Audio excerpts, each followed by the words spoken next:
सर्वांना क्रांतिकारी जय भीम जय शिवराय। काल मुंबईमध्ये खासदार राहुल शेवाले याने टीव्ही न्यूजच्या माध्यमातून जो काही संवाद केला, जे सांगण्यात आलं की मुंबईतील 8 रेल्वे स्थानकांना नामांतर करण्यात येणार आहे, त्यातील त्याने 7 रेल्वे स्थानकांचं नामांतर करण्याचं नाव दाखवण्यात आलं, परंतु दादर रेल्वे स्थानकाला चैत्यभूमी नाव देण्यात यावं हे कुठेही दाखवण्यात आलेलं नाही। आणि ही मागणी कित्येक वर्षापासूनची ही समाजाची मागणी आहे की दादर रेल्वे स्थानकाला चैत्यभूमी नाव देण्यात यावं। यासाठी आंदोलनं केले, यासाठी मोर्चे केले आणि गेल्या या 1.5-2 महिन्यामध्ये मी स्वतः आमरण उपोषण केलं होतं। आणि त्यावेळेस हा विषय खासदार राहुल शेवालेकडे घेऊन गेले होते, परंतु त्यांनी त्या विषयाला दुर्लक्ष तेव्हा देखील केलं होतं आणि आज देखील तो तेच काम करतोय। रेल्वेने जे पत्रक दिलं होतं युवा भीमसेना संघटनेला की आम्हाला कुठलीही हरकत नाही हे नाव बदलण्यासाठी, परंतु राज्य सरकारांकडून आम्हाला प्रस्ताव पाहिजे आहे। याकरिता त्यांनी जे आपल्याला परवानगीचं पत्रक दिलं होतं ते पत्रक आपण मुख्यमंत्री साहेबांकडे पोहोचवण्याचं काम केलं। मुख्यमंत्री साहेबांनी त्यांच्या जबाबदारी पार पाडलेल्या आहेत। त्यांनी त्यांचं काम अतिउत्तम करून ते जे प्रस्ताव त्यांनी तयार केलं ते प्रस्ताव ह्या खासदार राहुल शेवालेकडे सोपवण्यात आला आणि राहुल शेवालेने त्याची जागा, त्याची लायकी दाखवण्याचं काम देखील केलेलं आहे। बैमान झालेला आहे तो बाबासाहेबांना, त्याने कुठेही उल्लेख केलेला नाही। आज कित्येक वर्षापासून हा संघर्ष करून हा लढा लढत आहोत आणि आज कुठे ते यशस्वी होण्यापर्यंत आलं असून या राहुल शेवालेने त्याच्याकडे, त्या नावाकडे दुर्लक्ष करण्याचं काम केलेलं आहे। ह्याच्या कुठेतरी पोटात दुखण्याचं काम होतोय। ह्याला कुठेतरी जलन होते की त्या ठिकाणी डॉक्टर बाबासाहेब आंबेडकरांचं टर्मिनस नाव लागेल, चैत्यभूमी नाव लागेल। याकरिता ह्यांनी याची जागा दाखवण्याचं काम केलेलं आहे, ह्यांनी याची लायकी दाखवण्याचं काम केलेलं आहे। हा बाबासाहेबांना गद्दार झालेला आहे हा। कारण की जी मागणी रेल्वेने मान्य केलेली आहे, जी मागणी मुख्यमंत्री साहेबांनी मान्य केलेली आहे, तर हा कोण लागून गेलाय मोठा? याच्या बापाचं नाही ते रेल्वे स्थानक। यांनी खासदार पदाची यांनी जबाबदारी पार पाडावी ही अपेक्षा ह्याच्याकडून करतोय।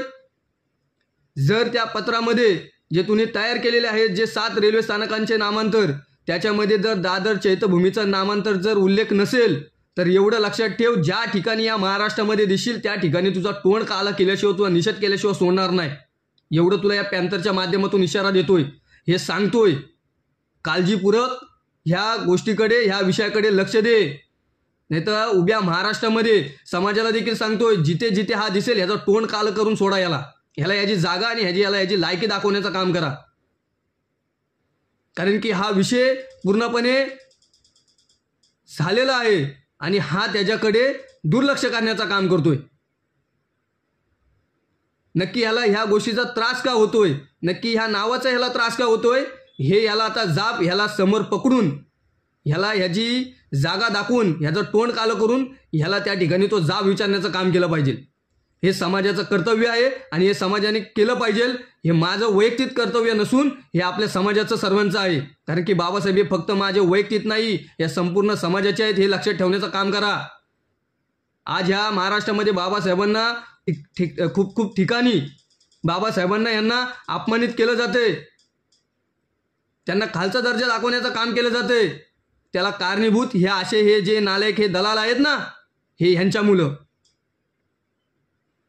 म्हणून ह्यांना यांची जागा दाखवण्याचं आता काम केलं पाहिजे आणि ह्यांच्या उरावरती बसून दादर रेल्वे स्थानकाला चैत्यभूमी नाव देण्याचं काम केलं पाहिजे। या पॅन्थरनी जो मनामध्ये जो धैर्य घेतलेला आहे आणि तो शेवटच्या श्वासापर्यंत लढणार, एवढं तरी नक्की सांगतो। माझ्यासोबत तुम्ही देखील या, मी तुमच्यासोबत आहे, पण ह्या खासदाराला राहुल शेवालेला ह्याची जागा आता दाखवण्याचं काम केलं पाहिजे, तरच त्या ठिकाणी दादर रेल्वे स्थानकाला चैत्यभूमी नाव लागेल। नाहीतर मग असा जर हा काम करण्याचं जर काम करेल, ह्याची बोटं टाकण्याचं जर काम करत असेल तर हे उभ्या आयुष्यामध्ये कधी होणार नाही, एवढं तरी नक्की तुम्हाला सांगतो. कारण की ह्यानी ते नाव दुर्लक्ष करण्याचं काम केलेलं आहे, डावलण्याचं काम केलेलं आहे. ह्याच्याशी आज माझा संपर्क झाला सकाळी, परंतु हा माझ्यासोबत पूर्णपणे विषयावरती बोललेला नाही. ह्यांनी सांगितलं की दादर आणि रेल्वे परेल ह्या ठिकाणी आम्ही जो टर्मिनस उभा करत आहोत त्या टर्मिनसला आम्ही नाव देण्यात येईल, परंतु आमची मागणी दादर रेल्वे स्थानकाला चैत्यभूमी देण्यासाठी होती. ही आत्ताची मागणी नाही तर अनेक कित्येक वर्षापासूनची समाजाची मागणी आहे, परंतु ह्याला त्या गोष्टीची जलन होते म्हणून तर ह्यांनी हा मध्यस्थी वेगळा मार्ग काढण्याचं काम केलेलं आहे. परंतु ह्यांच्या उरावरती बसून दादरलाच चैत्यभूमी नाव देण्यात यावं रेल्वे स्थानकाला, ह्याच्यासाठी आपल्याला संघर्ष करावा लागेल आणि ह्याचा तोंड कालं करण्याची वेळ आली. ते आता कालं करून घेतल्याशिवाय आणि ह्याला याची जागा दाखवल्याशिवाय शांत बसायचं नाही. तोपर्यंत मी देखील माझा लढा थांबवणार नाही. तुम्ही माझ्यासोबत असा, मी तुमच्यासोबत असेल, एवढं तर नक्की सांगतो. आणि ह्याला याची जागा दाखवण्याचं आता काम केलं पाहिजे. जय भीम, जय संविधान, जय पॅन्थर.